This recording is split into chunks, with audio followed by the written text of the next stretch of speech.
안녕하세요. 저는 올해 40대 초반의 여자입니다. 지금은 나름 좋은 회사에서 팀장직을 맡고 있어요. 여기에 올라오는 사연들을 보면서 정말 세상에는 대단한 일이 많이 일어난다는 것을 종종 느낍니다. 저도 제가 겪었던 일이 평범하진 않아서 여러분들께 한번 말해보려고 해요. 그때만 생각하면 정말 화가 미친 듯이 치밀어 오르면서 스트레스를 받지만 지금은 그들에게 최고의 복수를 했다고 생각해요. 정말 여러분들은 저 같은 일을 겪지 않으셨으면 합니다. 제가 고등학생 때부터 저의 악몽은 시작되었습니다. 저희 가족은 부모님과 저로 3명이었는데 한순간에 2명이 되고 말았어요. 정말 화목하고 금슬 좋은 부모님 밑에서 자라왔는데 갑자기 어머니가 암에 걸리시고 말았습니다. 병원에서는 항암 치료를 받으면 금방 나을 수 있다고 했지만 어머니는 그 고통스러운 항암 치료를 쉽게 견뎌내지 못했어요. 당시 고등학생이라 매일 어머니 병실에 있진 못했지만 그래도 학교에 있는 시간을 제외하면 거의 다 병원에 있었던 것 같습니다. 그런데 당연히 어머니가 항암 치료로 힘들어하시고 병원에 입원해 있으시면 애처가인 아버지가 살뜰히 어머니를 간호할 줄 알았습니다. 그런데 그건 제 크나큰 착각이었더라고요. 아버지가 어머니를 많이 사랑한다고 생각했던 저는 아버지의 불륜 소식을 알고 엄청난 충격을 받았습니다. 어머니가 입원하고 얼마 지나지 않아 다른 여자를 만나고 다녔거든요. 병실에는 잘 오지 않으셨고 어머니 걱정도 전혀 하지 않았습니다. 늘 다정하고 어머니와 저에게 늘 정성을 다해주시던 아버지는 저희를 아예 남처럼 생각하셨죠. 매일 집으로 돌아가면 아버지는 그 여자와 함께 데이트를 하고 있었고 저는 곧장 방으로 들어갔습니다. 제가 오든 말든 그들한테는 안중에도 없었죠. 그리고 무엇보다 어머니의 자리를 그 여자가 탐내고 있었습니다. 안방 침대 옆자리는 늘 어머니 자리였는데 어느 순간부터 그 여자가 저희 집에서 하루 이틀씩 묵고 가더군요. 그리고 그 여자 짐도 점점 늘어났습니다. 집에 가도 보기 싫은 장면만 계속 보게 되니까 집도 잘 안 들어가게 되더라고요. 그래서 더 병원에 자주 갔던 것도 맞습니다. 병원에 가서 어머니 말동무도 하고 간호도 하면서 학창시절을 보냈다고 해도 과언이 아닐 정도예요. 그런데 어머니의 암은 좀처럼 나아질 기미가 보이지 않았습니다. 어머니는 점점 말라갔고 의사 선생님도 더 이상은 무리라고 했죠. 집에서 아버지는 다른 여자랑 히히덕거리면서 좋아하는데 어머니는 이렇게 아프니까 너무 억울하더라고요. 그런데 어머니도 어느 정도 아버지가 지금 어떤 상황인지 아는지 저에게 한 번도 묻지 않았습니다. 애처가했던 아버지가 한순간에 등을 돌리니까 스트레스도 많이 받아서 암이 더 빠르게 진행되었던 것 같아요. 어머니는 제가 고등학교 3학년이 됨과 동시에 돌아가셨고 저는 최악의 새해를 보내게 되었습니다. 아버지한테는 어머니가 안중에도 없었죠. 최대한 저렴하고 빨리 끝나는 방법으로 장례를 치르려고 했고 어머니의 사망보험금까지 가져갔습니다. 어머니의 목숨값을 받고도 좋아하는 아버지를 보는데 저런 사람의 자식이라고 생각하니까 역겹고 온몸에 소름이 돋더라고요. 장례식장에서 저는 하루가 멀다 하고 울었습니다. 외할머니도 상실감이 너무 컸는지 하루 종일 어머니의 영정사진만 멍하니 바라보고 있었죠. 아버지는 상주도 성실하게 안 서고 자주 자리를 비워서 제가 외할머니와 단둘이서 한 적도 많습니다.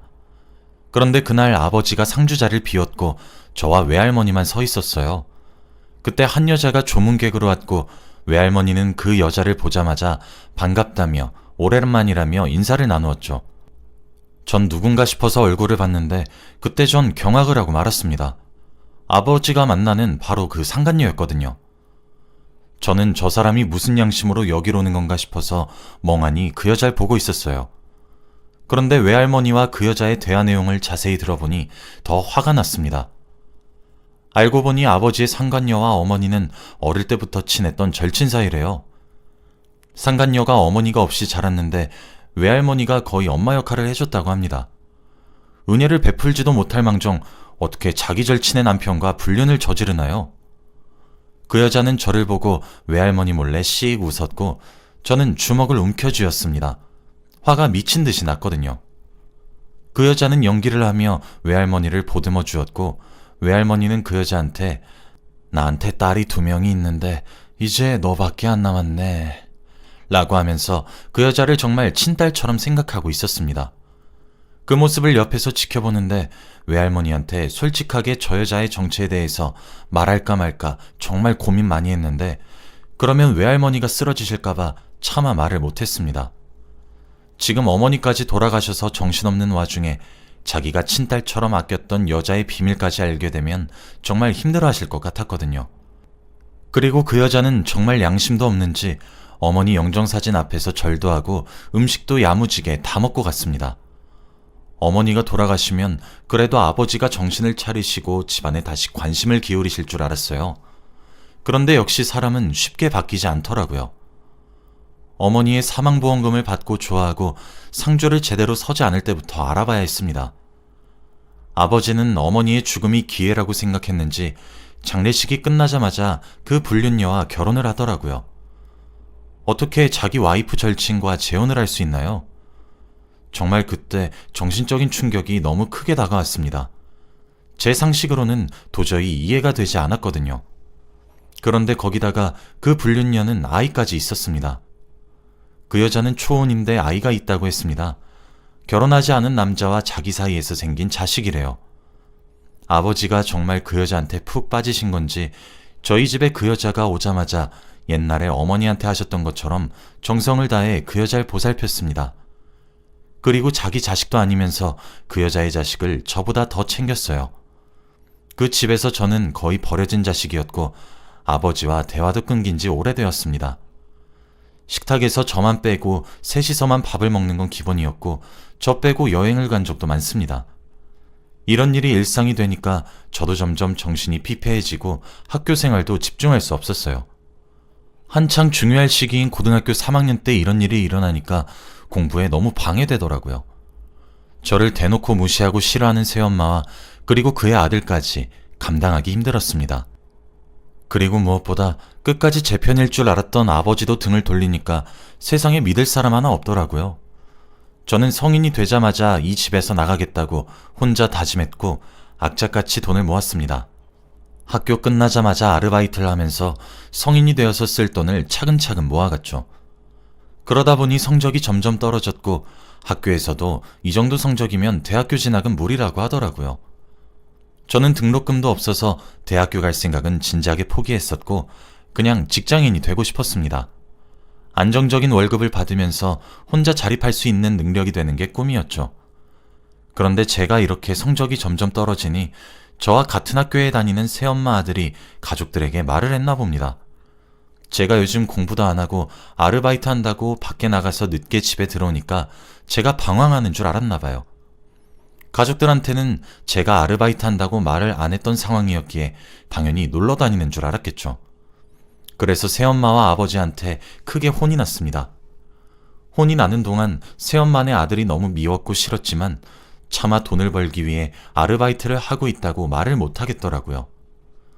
제가 모은 돈이 얼추 있으니 새엄마와 그의 아들에게 다 뺏길 것 같았습니다. 아버지는 아주 새엄마한테 물들으셔서는 저에게 막말을 서슴지 않고 하셨고 저도 모르게 눈물이 뚝뚝 흐르더라고요. 한 번도 그 사람들 앞에서 운 적이 없는데 갑자기 제가 우니까 당황한 것 같았습니다. 아버지는 혼내시다가 말을 멈추었고 새엄마는 우는 저를 보고 뭘 잘했다고 울어? 라고 하며 더 혼내셨죠. 옆에서 웃음을 참고 있는 새엄마의 아들을 봤는데 정말 화가 나 미칠 지경이었습니다. 지금 생각해도 그때 그 순간이 제일 흑역사였던 것 같아요. 제가 제일 당당한 모습을 보여주고 싶은 사람들 앞에서 울어버렸으니 말이에요. 제가 그 사람들 앞에서 울었다는 생각에 스스로한테 화날 지경이었습니다. 아무튼 저는 세 사람의 혼쭐에도 아랑곳하지 않고 계속 아르바이트를 하며 돈을 차곡차곡 모았어요. 학교 생활도 나름 살만했지만 새엄마의 아들이 늘 저를 예의주시하고 있어서 맘 편히 생활하지 못했습니다. 나이는 같았고 반은 달랐지만 제가 무슨 일을 하면 다 가족들에게 일러 바치더라고요. 제가 아파서 조퇴를 하거나 학교 끝나고 어딜 가는지 등등 다 말했습니다. 제 모습을 보고 혼자 생각하고 오해해서 가족들에게 말했고 아버지와 새엄마는 그 친구의 말을 철석같이 믿었죠. 제가 담배를 피는 모습을 봤다느니 술을 먹는 모습을 봤다느니 남자친구와 같이 데이트하는 모습을 봤다느니 말입니다. 정말 말도 안 되는 소린데 그렇게 혼자 거짓말을 했어요. 집에 있을 때마다 정신병이 걸릴 것 같았습니다. 그런데 이 정도로 성에 안 찼는지 새엄마네 아들은 제 친구들한테까지 저에 대한 없는 말을 하고 다녔어요. 걔가 얼굴도 잘생기고 키도 크고 공부도 잘하는 편이라 여학생들한테 인기가 많아요. 물론 제 주위에도 걔한테 관심 있어 하는 친구들이 많고요. 그런데 다들 걔의 엄마와 저의 아버지가 재혼을 했다는 건 모릅니다. 저희가 가족인 걸 절대 모르죠. 그런데 걔가 학교에 소문을 퍼뜨리고 다닌 겁니다. 저와 아버지에 대한 욕을 하면서 말이죠. 자기한테 관심 있어 하는 여자애들을 끌어들여 자기 가정사라고 치고 없는 이야기를 퍼뜨리고 다녔습니다. 들어보니 저희 아버지가 자신의 엄마를 돈 때문에 꼬셨다는 말부터 저희 아버지가 알코올 중독자의 전과자다 이런 말을 하고 다녔더군요. 그리고 자기 엄마는 바보라서 그런 쓰레기 같은 남자한테 미쳐서 헤어나지 못하고 있고 자기 어머니가 지금 가정폭력을 당하고 있다며 이런 말을 했습니다. 어떻게 눈 하나 깜빡 안 하고 이런 말을 짓거릴 수 있나요? 제 친구들은 저에게 물어보지도 않고 걔의 말을 철석같이 믿었습니다. 저는 자연스럽게 왕따가 되었고 괴롭힘도 받게 되었어요.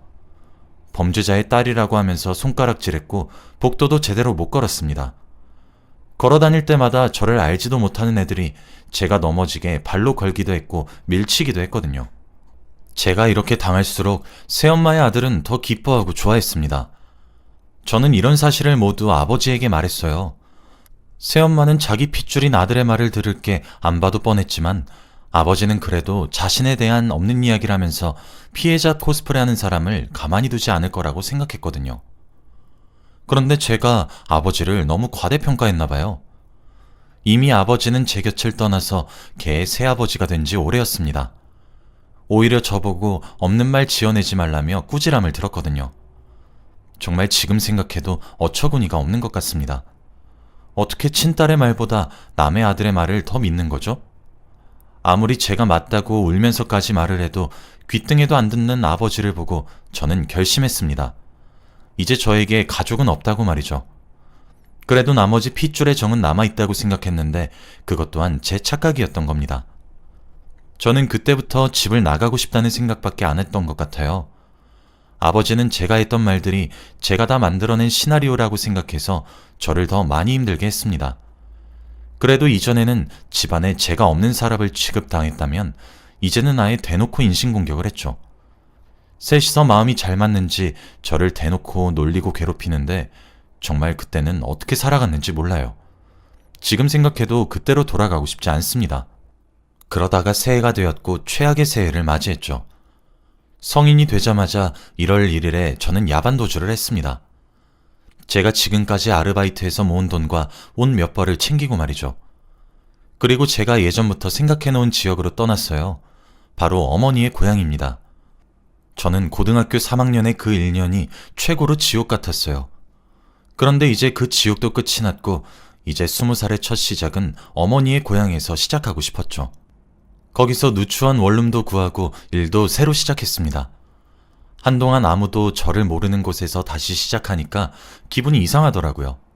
오랜만에 느껴보는 편안함이라고나 할까요? 정말 꿈을 꾸는 것만 같았고 눈앞에 그 세 사람이 안 보일 뿐인데도 정말 행복했습니다. 그렇게 한 일주일을 일하면서 혼자 살았던 것 같아요. 그동안 아버지에게 전화가 수백 통이 왔지만 절대 받지 않았습니다. 아버지라고 생각하기도 싫었어요. 이제 드디어 그 집에서 해방되고 혼자서 행복하게 잘 살 수 있을 줄 알았습니다. 그런데 이 행복은 얼마 지나지 않아 끝이 나고 말았죠. 아버지가 저희 집에 찾아오셨거든요. 혼자서 말입니다. 그런데 저를 보자마자 화를 불같이 내시고는 제 머리채를 잡고 끌고 나가시더라고요. 그러면서 어디 자식이 부모 곁을 떠나? 라고 하며 당장 집으로 가자고 했습니다. 저는 어떻게든 안 가려고 버티고 있었는데 그게 결국 독이 되고 말았나 봐요. 경찰들도 합세해서 저희 아버지를 도왔습니다. 제가 단순 가출인 줄 알았나 봐요. 저는 경찰차를 타고 몇 주 만에 집으로 돌아왔습니다. 정말 지옥 같고 당장이라도 도망가고 싶었죠. 아버지는 이 집에서 한 발자국도 나가지 말라고 했고 나가는 순간 정신병원에 넣어버린다고 했습니다. 몇 주 만에 집으로 돌아와서 제 침대에 눕는데 눈물만 나더라고요. 그래, 내 주제에 무슨 독립이야 라고 하며 신세한탄을 했습니다. 그렇게 저는 몇 년 동안 아버지의 간섭을 받으면서 악착같이 살았어요. 일하고 집 가고를 반복했고 저는 외박금지 명령을 받았습니다. 어차피 만날 사람도 없긴 했지만 그래도 회사 말고는 한 발자국도 나가지 않으니까 스트레스가 이만저만이 아니더라고요. 저는 집과 회사만 왔다 갔다 하면서 2년을 살았습니다. 저는 22살이 되었고 새엄마네 아들도 22살이 되었죠. 그런데 갑자기 집안에 난리가 나고 말았습니다. 새엄마네 아들이 갑작스럽게 결혼을 하겠다고 선언을 했거든요. 새엄마와 아버지는 여자친구가 있는 줄도 몰랐는데 결혼한다고 하니까 다들 놀라시더라고요. 저도 옆에서 조용히 듣고 있는데 당황스러웠습니다. 새엄마네 아들이 말을 들어보니까 혼전 임신이 되었고 돈 많은 집안의 여자라고 하더라고요. 그래서 결혼을 포기할 수 없대요. 그리고 무엇보다 결혼을 하면 여자 쪽 집에서 집 한 채와 차를 준다고 했답니다. 이 말을 듣고 아버지와 새엄마는 당장 결혼을 진행하라고 했죠. 정말 속이 훤히 보이는 사람들이었습니다. 딱 봐도 돈 때문에 결혼을 시킨 거잖아요. 결국 새엄마네 아들은 속전속결로 결혼했고 아이도 낳았습니다. 새언니는 정말 성격도 좋고 싹싹했어요. 가정교육을 잘 받은 느낌이 물씬 났고 어떻게 이런 아내를 구했나 싶었습니다. 새언니가 아이를 낳고 아버지와 새엄마가 할머니가 되니까 집안이 조금 시끄러워지더라고요. 그러다 보니 아버지의 간섭도 확연히 줄어들었고 저는 다시 없는 사람 취급을 당했습니다. 아버지는 자기 손주에 미쳐 있었고 저는 다시 집에서 도망칠 궁리를 했어요. 그리고 저는 다시 도망쳤습니다. 야반도주를 했어요. 이번에는 외할머니 고향으로 갔습니다. 저는 다시 아버지가 찾아와도 끝까지 도망칠 생각이었죠. 그런데 신기하게도 며칠이 지나도 찾아오지 않으시더라고요. 이제 제가 없어도 된다고 생각을 했는지 몇 달, 몇 년이 흘러도 연락 한 통도 없으셨고 찾아오지도 않았습니다. 이제 비로소 제대로 된 혼자가 된 것 같아서 너무 기뻤죠. 저는 일도 구하고 승승장구했어요. 그때가 제 인생에서 가장 행복했던 시기가 아닐까 싶습니다. 지옥 같은 생활을 끝내고 혼자만의 시간을 갖는 게 너무 좋더라고요. 저는 몇십 년 동안 그곳에서 살았는데 그동안 사람들에게 부모 없는 자식인 척 했습니다.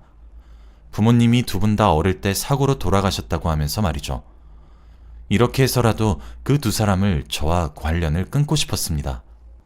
저는 점점 성장했고 이제 저희 부서의 팀장직을 맡게 되었습니다. 그리고 저는 나이가 어느덧 40살이 되었죠. 제가 부장으로 승진하고 그날 저희 팀원과 회식을 하기 위해 좋은 고깃집으로 갔어요.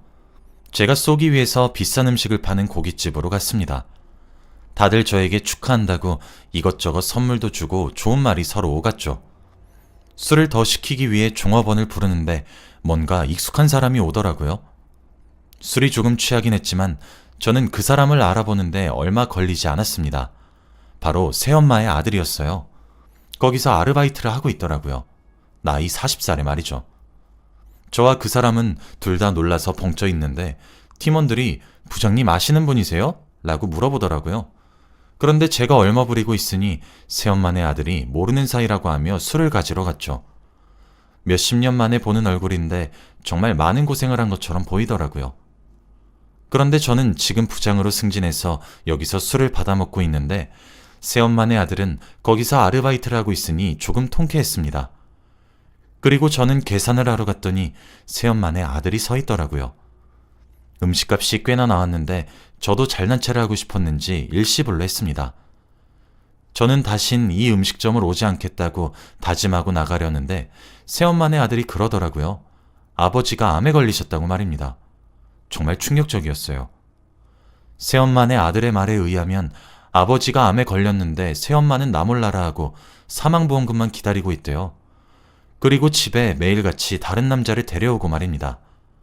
당연히 병간호도 안 하고요. 그런데 새엄마가 매일 집에 데리고 온 사람의 정체가 알고 보니 아버지의 절친 아저씨래요.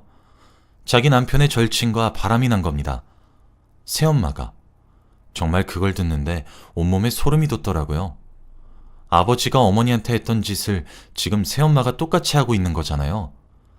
저는 놀라서 벙쪄 있었고 새엄마네 아들은 저보고 아버지에게 연락을 해보라고 하더군요. 우선 저는 그 가게에서 나왔고 집 가는 내내 아버지에게 연락을 할지 말지 고민했습니다. 단순히 몇 년이 아니고 20년이 넘는 시간 동안 연락 한 번 안 했는데 어떻게 쉽게 전화를 하겠나요? 저는 며칠간 전화기를 붙잡고 고민하다가 결국 전화를 했습니다. 그리고 아버지의 목소리를 몇십 년 만에 처음 들었어요. 정말 말하기 힘들어 보이시고 암이 맞아서 입원을 하고 있다더군요. 그러면서 저에게 병간호랑 병원비를 당당히 요구하는 겁니다. 이유가 단순히 딸이라서였어요. 아무것도 해준 게 없으면서 뻔뻔하게 돈을 요구하다니 정말 아버지는 그동안 바뀐 게 없더라고요. 아버지는 제가 당연히 해줄 줄 알았겠지만 저는 돈을 주지 않았습니다. 그리고 저는 한마디를 하고 끊었어요. 아빠, 지금 아빠가 저지른 죄값 다 돌려받고 있는 거야. 이 말을 하고 전화를 끊었습니다. 절대 병원비를 주고 싶지 않았어요. 20년 동안 혼자 생활하면서 나름 그때의 상처를 치유했다고 생각했는데 아니었습니다. 아버지와 전화하는 순간 과거에 불행했던 제가 떠올랐거든요. 그렇게 저는 집으로 돌아왔고 머릿속에서 그들의 기억을 지우려고 노력했습니다. 지금 생각해보면 제가 능력을 키우고 사회에서 자리를 잡아 잘 살게 된 게 천만다행이라고 생각해요. 애아빠면서 나이 40살에 고깃집에서 서빙하고 있으니 정말 한심하더군요. 말로 하지 않아도 딱 봐도 새엄마네 아들과 저의 차이를 알게 되니까 복수를 성공했다고 생각해요. 그리고 아버지도 정말 소름 끼칠 정도로 어머니에게 자신이 했던 짓을 지금 당하고 있잖아요. 사람은 정말 언젠간 벌을 받긴 하나 봐요. 지금도 신기한 일인 것 같습니다.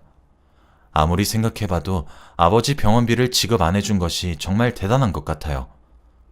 여러분도 저 같은 일 겪지 마세요. 제 이야기는 여기까지입니다. 들어주셔서 감사합니다.